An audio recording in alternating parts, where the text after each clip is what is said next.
All right, guys, we're going to do this highlight, maybe the best highlight ever, because we're going to do a few of them. Right after the open in the S&P E-minis, we had back-to-back patterns that were resistance in more than one market.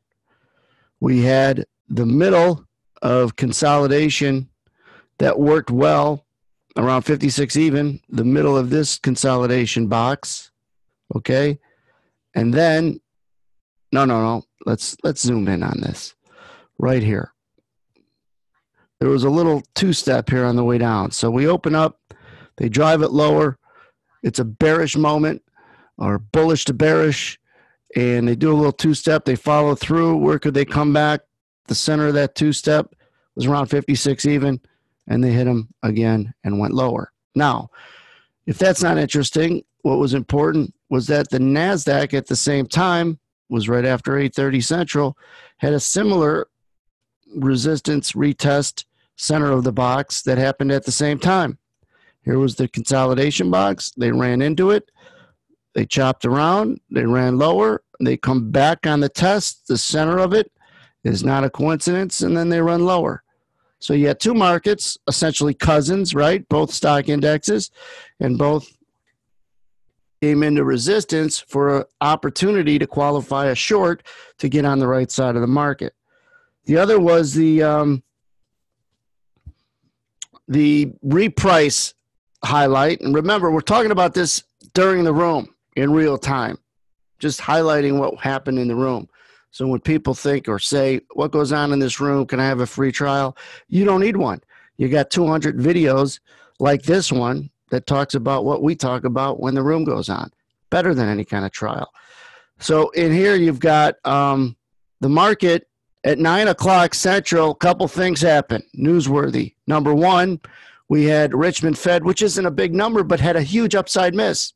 Consumer confidence is a bigger number, and it had an upside miss. Not a huge one, but an upside miss.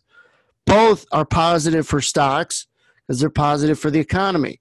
It was at 9 Central. Right around that time, a couple news sources right before and right after, for the first time in maybe this coronavirus over the last week, had the first bullish print or any kind of event come down the wire that was bullish, kind of what we call a relief rally that was attached to the comments. And it was that they were already working on a vaccine for this coronavirus that could be ready in a matter of months. Is that super bullish? No, but what we had said was that could be a reprice story or headline that reprices, and as someone else in the room at the time put it, that's one to hold, because it could have all this upside, and this was back in here, could have all this upside potential to get into some targets like Friday's low. We had gapped lower quite a bit on Sunday and yesterday, today being Tuesday. So they had some upside targets, and you could see them fulfill those. A reprice is the word I use, a reprice session to take back, in this case, a lot of the weakness that we had from Friday and Monday because of the scare with this coronavirus. The first positive maybe piece of news that there's a vaccine. That could come off, and there could be another, and there might be another negative headline during the course of today or this week. But the point is that was the first relief rally that we were able to get, and you combine that with what we were doing already going into 9 o'clock. You combine that with the economic numbers that we got were positive, and all of a sudden you got a nice overlap of some bullishness and some tailwinds in stocks. Then you look at some of the fear ancillaries like the yen and the bonds, and they were getting weak at this moment that we were maybe going to get strong. All of these things, circle of skill brought together to put your rear end on the right side of the market to catch a move north or south.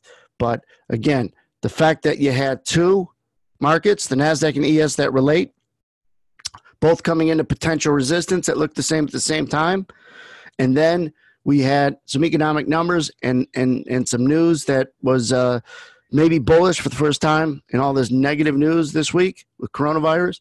And then lastly, and what I had said when this came off, and important to note, and this is why we're making a lot of highlights in just this 1 6-minute video, this I said was going to happen in here. Not here, not here, not here, after it's already happened. But I said we're going to get choppy at least for a while, and be careful and mute your expectations, because if you zoom in here, you could see these reds all come out off the highs. What does that mean? Well, just look at the illustrations. When a market goes up and turns and goes down fast, that's just a sign a little bit more rejection.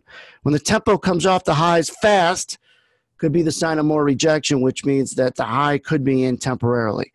Not always for the day, but temporarily. And you could see it showing some failures. Let's erase some of these drawings, showing a failure there to run to the downside a little bit. Now we've come back up, and they will take out these highs.